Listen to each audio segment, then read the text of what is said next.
दोस्तों, आज 5 दिसंबर सॉरी आज 5 जनवरी 2021 आपको बहुत बहुत मुबारक हो। और आज का हमारा कोट्स है 5 जनवरी 2021 का, god's blessing go only to those who are honest. और इसी विचार के साथ हमारे जो सत्ता में बैठे सरकार है, हम उनके लिए दुआ करेंगे कि वो ऑनेस्टी के साथ, ईमानदारी के साथ और हमारे अन्नदाता किसान के दर्द को समझते हुए शासन करें, सुशासन दें। लेकिन दुर्भाग्य है भारत का कि सदियों से गुलामी में जकड़ा हुआ, कभी राजाओं के द्वारा तो कभी मुगलों और अंग्रेजों के द्वारा, और अब उनके ही लगते हैं वंशज, उनके चापलूसी करने वाले लोग ही सीधे साधे भोले भाले दबे कुचले और शोषित दलित और पिछड़े लोगों को पर जो चतुर चालाक लोमड़ी नुमा हमारे जनप्रतिनिधि राज कर रहे हैं। अब यह राज नहीं, बल्कि वो लोग भी, मैं समझता हूं कि हमारे जितने भी जनप्रतिनिधि हैं कहीं ना कहीं गैंगस्टर के चंगुल में, एक ऐसे मकर जाल में फंसे हुए हैं जिससे निकलना नामुमकिन दिखता है। सभी तरफ एक मकर जाल, एक गैंगस्टर, चाहे वो विदेशी हाथ हो, चाहे देश के अंदर हमारे बहुत सारे कॉरपोरेट हाउस जो गैंगस्टर की तरह काम कर रहा है, वो चारों तरफ से जकड़ी हुई है। और आम जनता, आम जो जन जनार्दन है, भोली भाली है, वो दो रोटी के लिए, अपने परिवार को पालन पोषण के लिए जद्दोजहद में लगा होता है। जो हमारा मध्यम परिवार है, मिडिल फैमिली जिसको कहते हैं, वो रोज़ कुआं खोदता है और पानी निकालता है। थोड़ा बहुत जो अर्निंग था, सेविंग था, वो सब पिछले जो सालों में जो हरकतें हुई हैं उनकी वजह से उनकी सारी सेविंग ख़त्म हो गया है और वो भी लाचार और बेवश हैं। और अब जो अन्नदाता किसानों पर जो कानून थोपा गया है, 3 विधेयक, उससे सबसे बड़ा प्रभाव देखने को मिल गया है कि अब जमाखोरी बहुत तेजी से होना शुरू हो गया। दिल्ली के अंदर रोजमर्रा का आलू, प्याज, लहसुन, दाल की जमाखोरी तेजी से बढ़ता चला जा रहा है। और जहां आलू किसान ने 2 रुपये, प्याज किसान ने 10 रुपये बेचा, वही प्याज अब 100 रुपये से ऊपर बिकेगा। आलू जो है 50 रुपये, 60 रुपये से ऊपर बिकेगा। और जो लहसुन दाल है वो 200, 220, 250, 300, हो सकता है कि ज़्यादा भी हो जाए, कुछ कहा नहीं जा सकता, ये 400 और 500 पे भी जा सकता है। तो जहां किसानों से 10, 5, 15 रुपये किलो लिया जाता है, वही चीज़ें वो 200, 300 में बेचा जा रहा है। तो ये जो है, ये जो गोरख धंधा है, ये जो जाल बिछा दिए गए हैं कॉरपोरेट हाउस को खुश करने के लिए, जो सरकार ने नियम कानून बना दिए हैं। चूँकि हम सभी लोग संवैधानिक तरीके से चलने वाले लोग हैं, कानून को सैल्यूट करते हैं, कानून को मानते हैं, वहाँ पे फंसा दिया गया है कि आप अगर कानून तोड़ते हैं तो आप सज़ा के भागीदार होंगे। और उसके लिए पुलिस और न्यायपालिका बैठी है कि लाओ हम भी इसमें जो है अपना गोता लगाते हैं, कुछ हमारी भी कमाई हो जाएगी, हमारा भी काम धंधा होगा। तो इस तरह से सभी के सभी न्यायपालिका, कार्यपालिका, विधायिका मीडिया और स्वयंसेवी संगठन सभी मिलकर करके एक बहुत बड़ा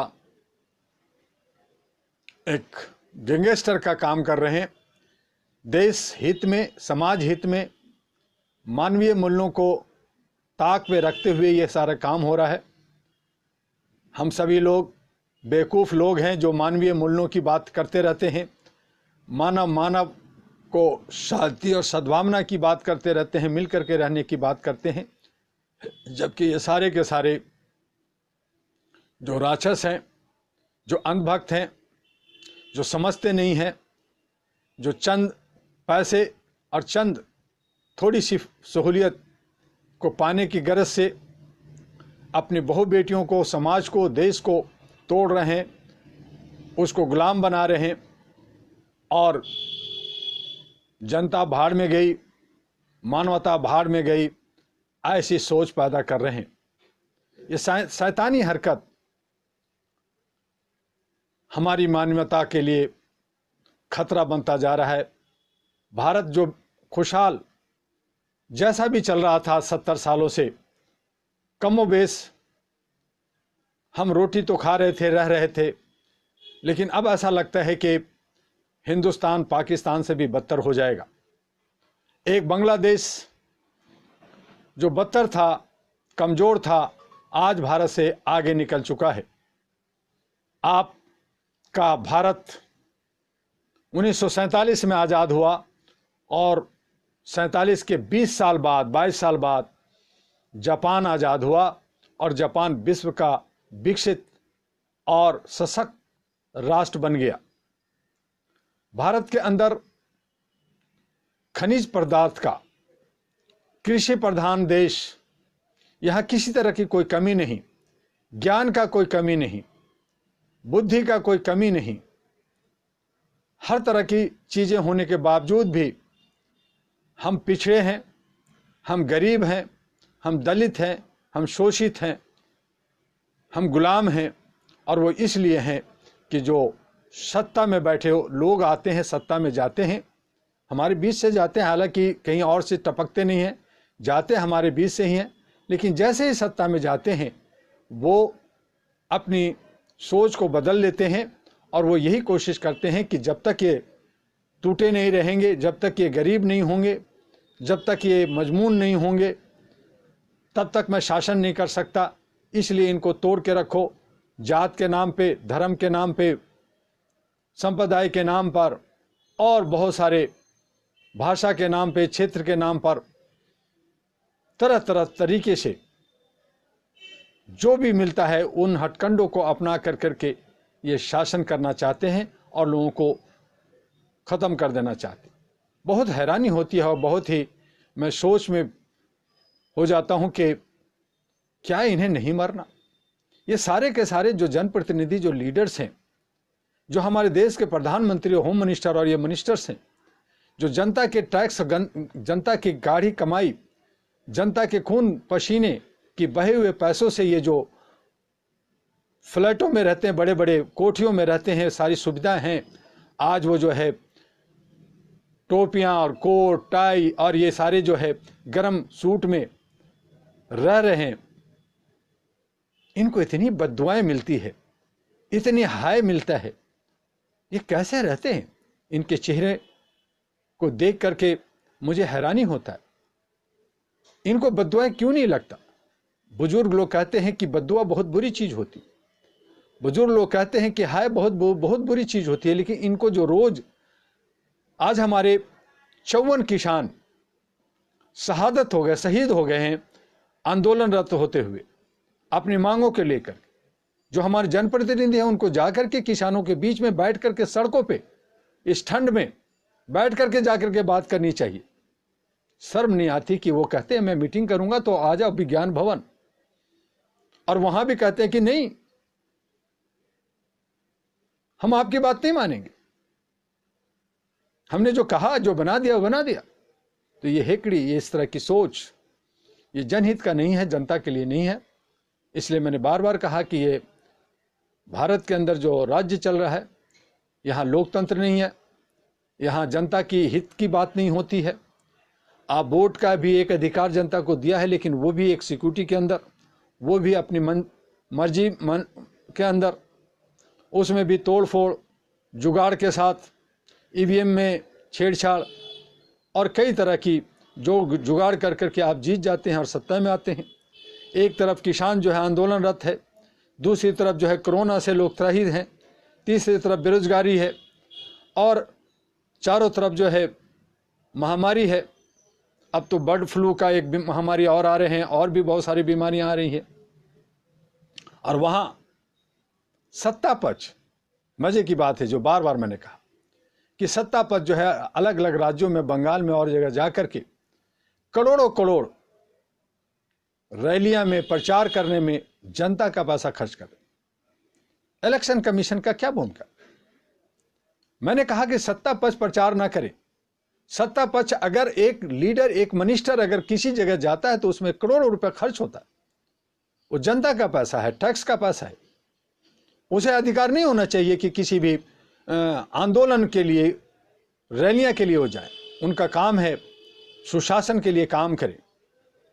और जो पार्टियां हैं, जो पार्टियां बना रखे हैं, जो लीडर्स बनना चाहते हैं, चाहे सत्ता पार्टी के कुछ लोग हैं, तो अपने पैसे से, अपने तरीके से जाके प्रचार करें, जाके काम करें, कोई बात नहीं, उसके में कोई रोक नहीं।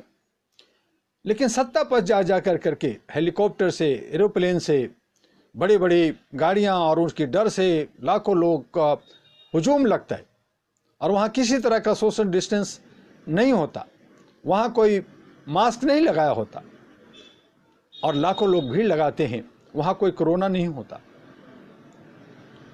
लेकिन अगर 2-4 लोग किसी होटल में, किसी बाजार में चले जाएं तो उनसे कहते हैं कि सोशल डिस्टेंस रखें, आप मास्क नहीं रखें, आप पे फाइन होगा।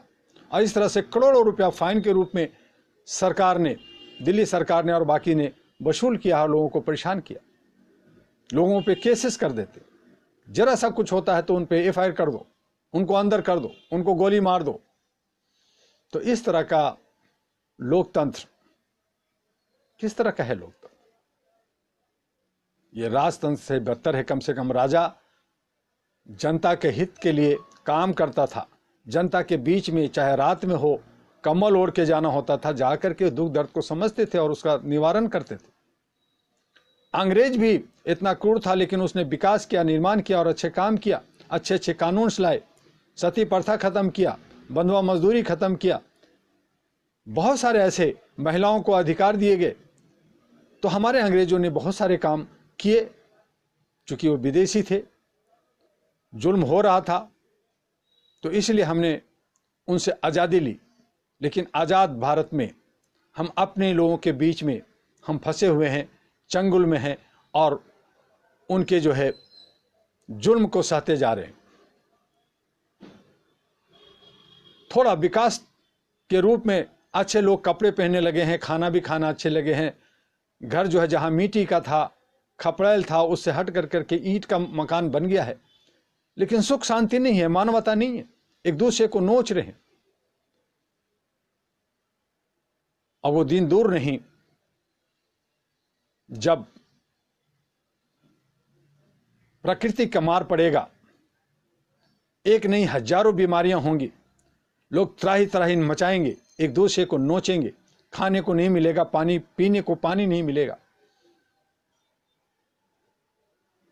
तब ये जो चंद लोग हैं, ये किस तरह का इतिहास बना रहे?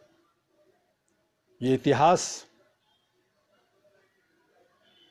जैसे हम बहुत सारे मुगल के राजा चंगेज खां और बहुत सारे लोगों का नाम सुना, गाजी जो आया, लूटा, गलत काम किया। जिस तरह से हम सुनते हैं कि जेलों में गैंगस्टरों का काम होता है, सीधे साधे भोले भाले लोगों को जमानत नहीं दी जाती कोर्ट से और उनके साथ अव्यवहार होता है, जेलों के अंदर होता है। सभी जजों को मालूम है, सभी पुलिस ऑफिसर को मालूम है, लेकिन वहां भी गैंगस्टर चलता है, गैंग चलता है। इसी तरह से समाज में, देश के अंदर चलता है।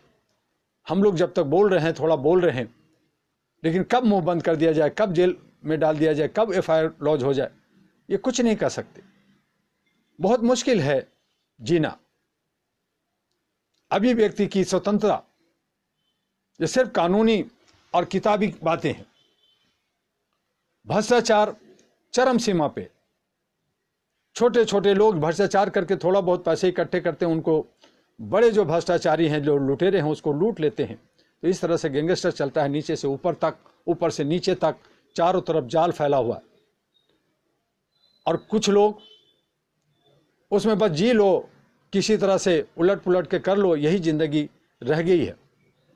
ऐसी जिंदगी पे धिक्कार है, ऐसी मानवता पे धिक्कार है, ऐसी मनुष्यता पे धिक्कार है, ऐसे लोग पे धिक्कार है। और उनके आने वाले जनरेशन क्या सीखेगा? क्या वो समाज और देश के लिए कर सकता? इसलिए मैं इस छोटी सी वीडियो के मार्फत से आपसे आह्वान करना चाहता हूं कि अमन और शांति लाने के लिए, मानवता को बचाने के लिए, बिना जात पात का, बिना किसी धर्म का, बिना किसी भेदभाव का, आप सबको खत्म कीजिए। कोई पार्टी, कोई ग्रुप नहीं होगा, बल्कि चाहे वो हिंदू हो या मुसलमान, सिख हो या ईसाई, चाहे कोई भाषा बोलता हो, वो अगर समाज के लिए, देश के लिए सोचता है तो उनको इकट्ठा कीजिए, आपस में मिलिए, लामबद्ध हो जाइए और इस चमन बागीचा को सुंदर बनाइए, इसको जो है सुगंधित बनाइए और तमाम कीड़े मकोड़े जो शैतानी लोग हैं उनको उठा के बाहर फेंक दिया। और इसके लिए जरूरी है कि सिस्टम को बदलने की जरूरत है। आप कहेंगे कैसे हो सकता है? लोग आंदोलन कर रहे हैं, उसकी बातें नहीं सुन रहे। लोग जो है चीखते चिल्लाते हैं, उनकी कौन सुनता है? 5 साल के बच्चा से लेकर के 95 साल के बुजुर्ग तक आंदोलनरत रहते हैं, आवाज उठाते हैं, उनको लाठियां मार दी जाती है, उनको आवाजें बंद कर दी जाती है। और आप कहते हैं कि ये व्यवस्था बदल जाएगी, ये सब कुछ ठीक हो जाएगा।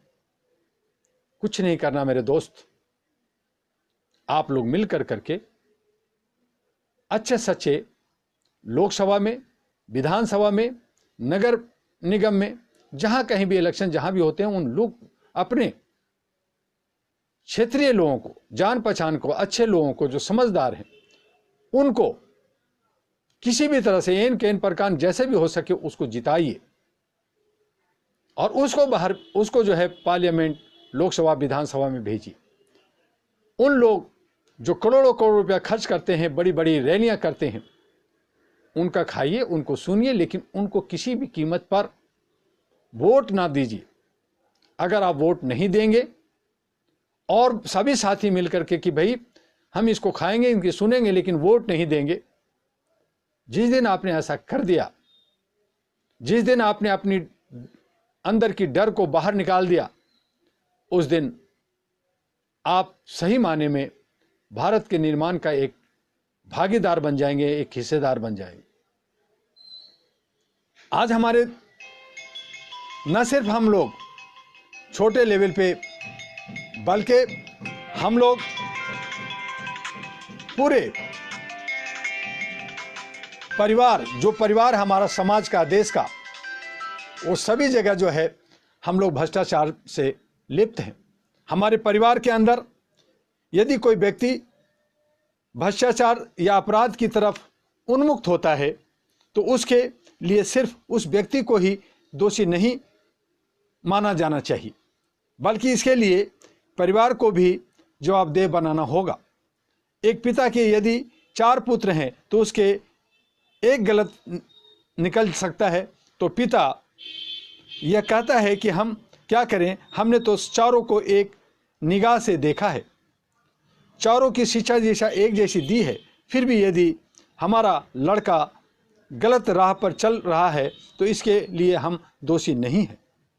यहाँ पर स्थिति विचारणीय है, क्योंकि उक्त पिता की बात में भी दम है, तो ऐसे में कौन दोषी हो सकता है? इस पर विचार होना चाहिए। इसके लिए कुछ लोग बुरी संगत को दोष देते हैं। बुरी संगत में उनमें उक्त लड़का कैसे पड़ा, इस बात के लिए जिम्मेदार कौन है? मध्यम वर्गीय परिवार व निम्न वर्गीय परिवार के सामने तमाम ऐसी जिम्मेदारियां होती है जिसे पूरा करने में पिता परेशान रहता है। ऐसे में वह इतना ज़्यादा व्यथित कुंठित हो जाता है कि हर तरफ अपनी जिम्मेदारी पूरी तरह से निभा पाने में वह असमर्थ हो जाता है।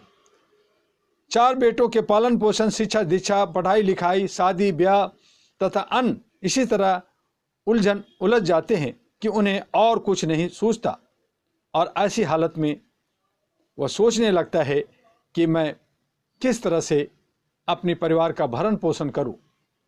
और वो जब चतुर चालाक लोमड़ी जैसे लोगों के चंगुल में फंस जाता है और वहां से वह भ्रष्टाचार करने लगता है।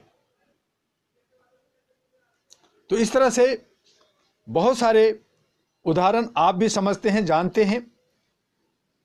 और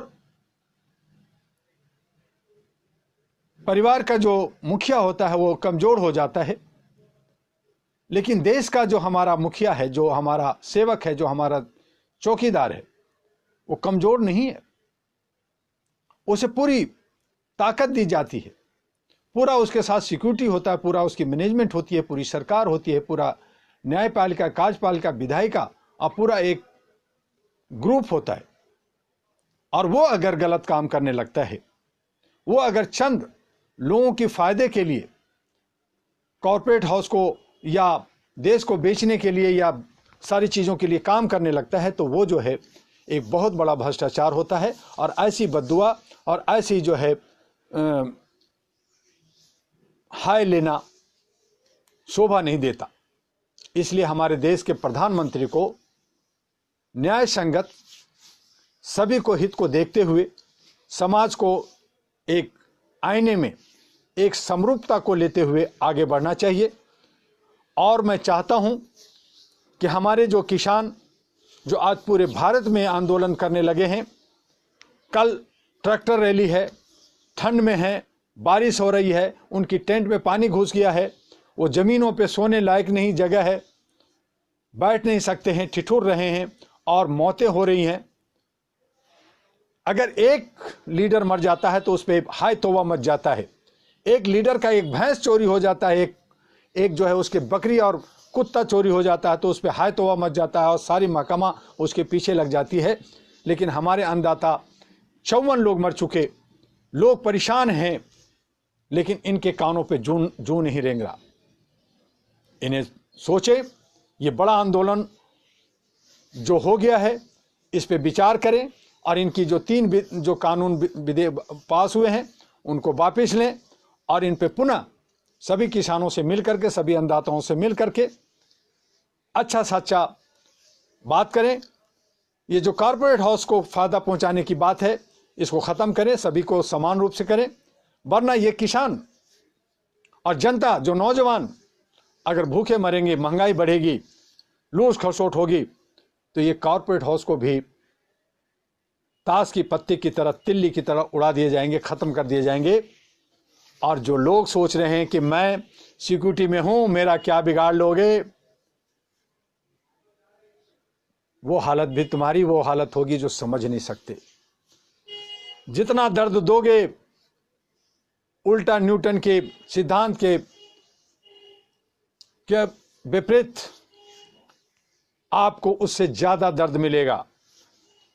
याद रखना इस दुआ का वाक्य को कि आने वाले वक्त में आपने जितना दर्द जनता को दिया है या दे रहे हैं उसका रिटर्न